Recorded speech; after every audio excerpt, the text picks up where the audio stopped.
Hello everybody, thanks for tuning in today. Have you ever heard someone say, "What do you expect from me?" Maybe you've said these words in a job interview, or as a volunteer in part of a group, or maybe to a family member. These words may have slightly different meanings depending upon the way in which they're spoken. Expectations. We all want to know what someone wants from us, what we are to do to bring about a favorable outcome. Most jobs come with a job description, an outline of all the things we're being asked to do in order to perform our job properly, efficiently, and satisfactorily. The Israelites seemed at times to have a very difficult time meeting God's expectations. We as well in our modern world have difficulties always doing what God would like us to do. We sometimes view what God wants from us as something really huge and hard to manage.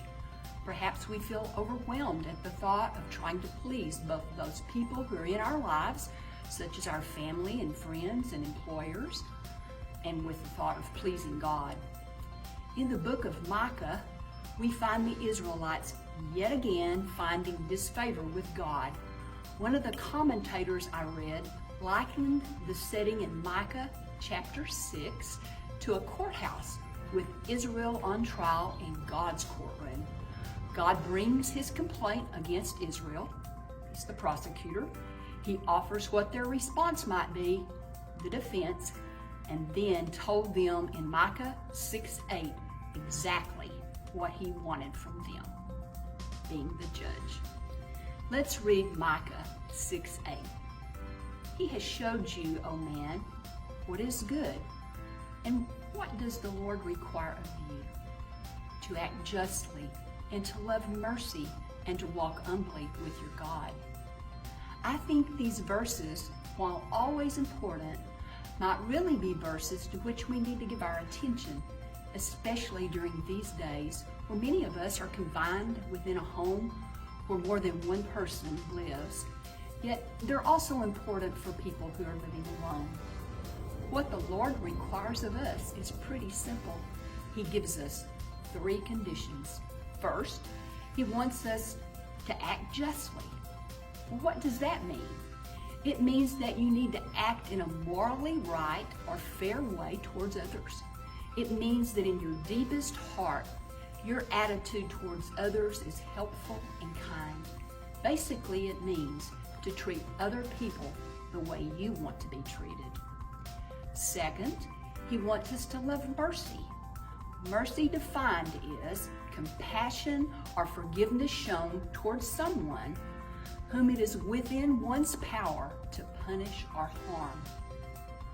Plus, he not only wants for us to be merciful, showing compassion and forgiveness, but to love doing so. We should show kindness and allow love to be expressed through our actions. We should give others the same mercy that God gives to us. Third, God wants us to walk humbly with him. Walking means that we have a relationship with God, wherein he's our companion.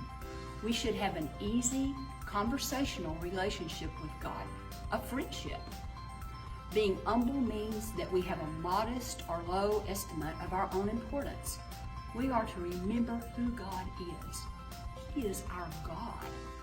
When we walk humbly, we realize that all we have been given is from God.